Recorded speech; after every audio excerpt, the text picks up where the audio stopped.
Por que que a perícia do INSS nega tanto, mesmo as pessoas tendo laudo, documentação e tendo direito, né? Bom, aqui nós temos dois viés que muitas pessoas não falam. Primeiro, o INSS, o histórico do INSS, é de muitos golpes, principalmente de doenças psiquiátricas, doenças, transtornos mentais, que a gente não consegue comprovar por meio de exame.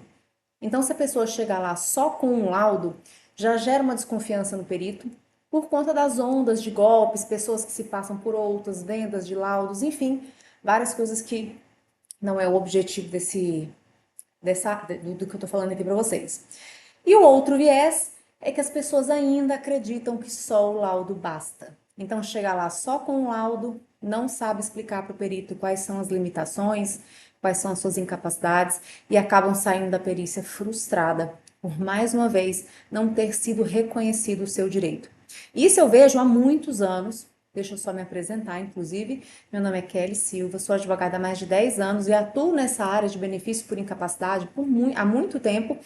E eu percebi lá nos meus primeiros processos que não adianta ter a documentação perfeita, ser o melhor advogado, fazer a melhor petição, se na perícia o cliente ou o requerente não conseguir demonstrar as incapacidades e se a gente não conseguir provar por meio de documentação médica farta e boa, tá? Ah, mas eu sou acessada pelo SUS e o SUS não fornece.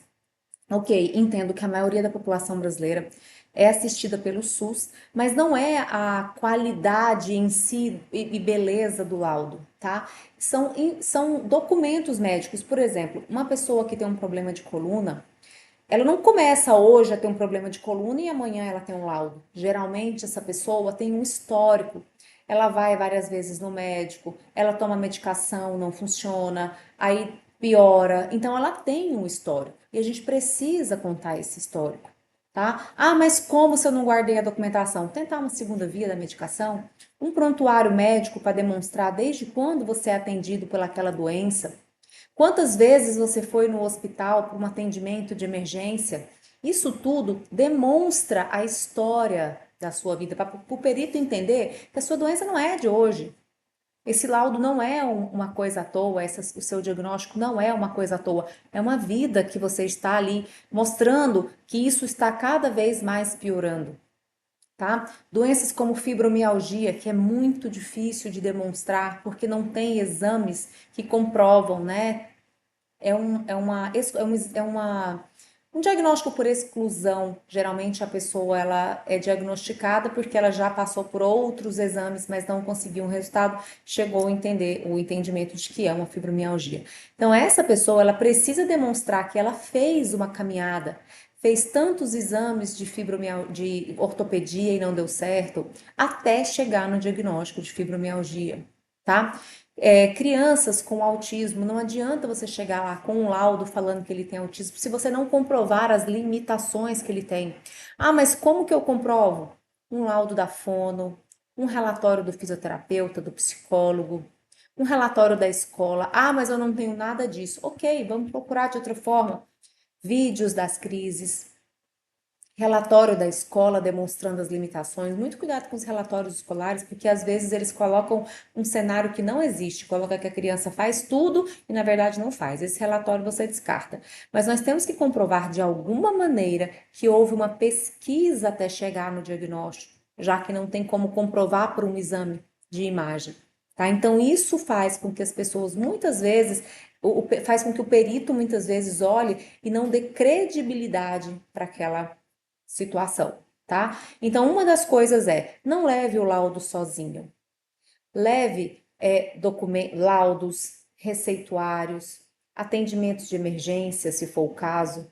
Você tem epilepsia e já precisou, caiu e já precisou fazer um atendimento porque cortou? Tenha esse laudo. Você tem depressão e várias vezes precisou passar por um atendimento de emergência com psicólogo ou uma tentativa de autoextermínio, qualquer coisa nesse sentido, leva também.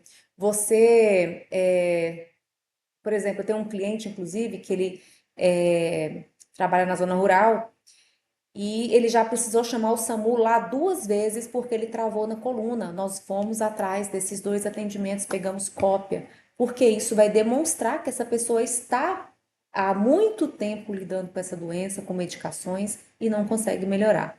Então, não se iluda achando que só o laudo vai conseguir fazer o seu benefício. Então, temos aí, ó, laudo e documentação médica, que é um dos pilares, tá? Documentação médica que comprove por que que o médico chegou naquela conclusão. Por que que o médico deu um laudo de autismo para o seu filho? Por quê?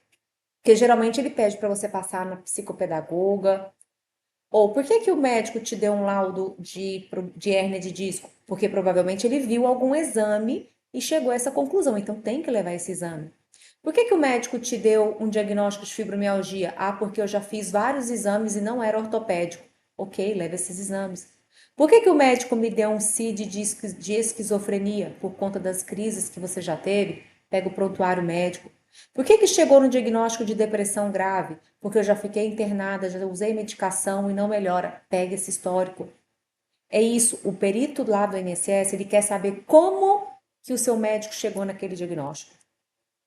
Entenderam? Esse é um dos pilares. O segundo pilar, comportamento contraditório na hora da perícia. Se você fala que tem uma criança, por exemplo, isso é um caso real, uma criança com problema de visão. A mãe chegou lá, ele é uma criança com um grau muito alto, muito alto.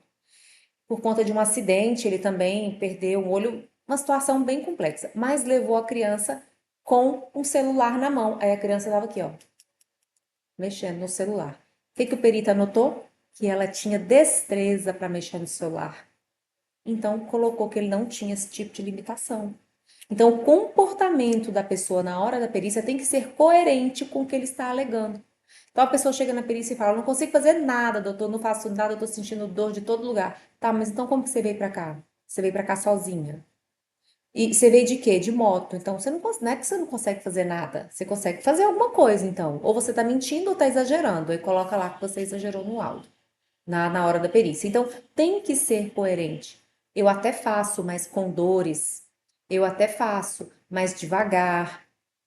Então, tem que ser coerente. Então, quando você vai conversar com o perito, tem que bater a sua história com o que está no laudo, tá? E o terceiro pilar é o seu histórico de medicação, né? Quando você usa medicação, você tem um tratamento proposto.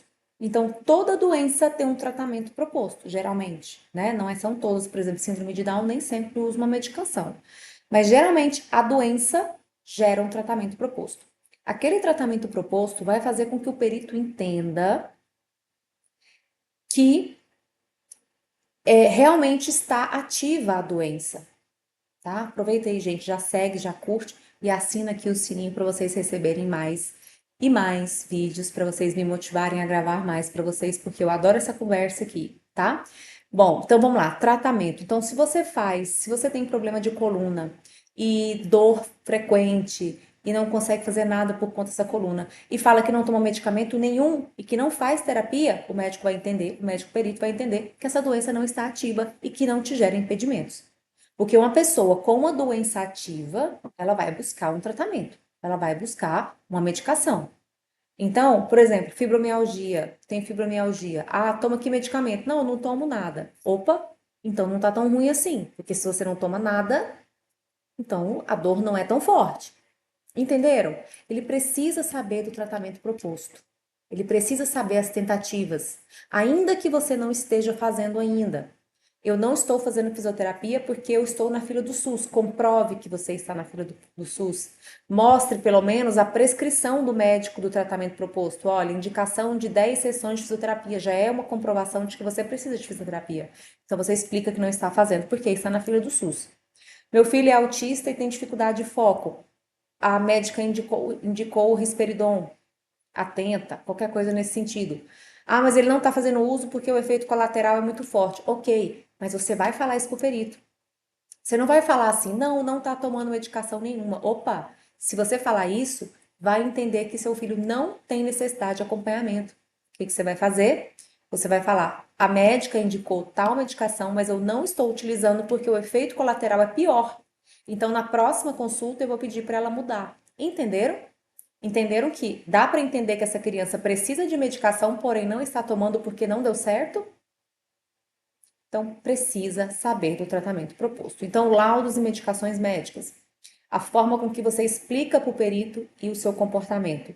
E os tratamentos indicados, ainda que você não esteja fazendo, mas os tratamentos propostos, tá certo? Então, com esses três pontinhos aqui, se você analisar direitinho, você vai sair muito bem na perícia, vai passar mais credibilidade para o perito e aí vai aumentar a sua chance de concessão desse benefício, tá bom? Então, até o próximo vídeo, segue, não esquece de curtir e comentar de onde você veio, a sua situação e me dê inspirações para mais vídeos que eu vou trazer aqui para vocês.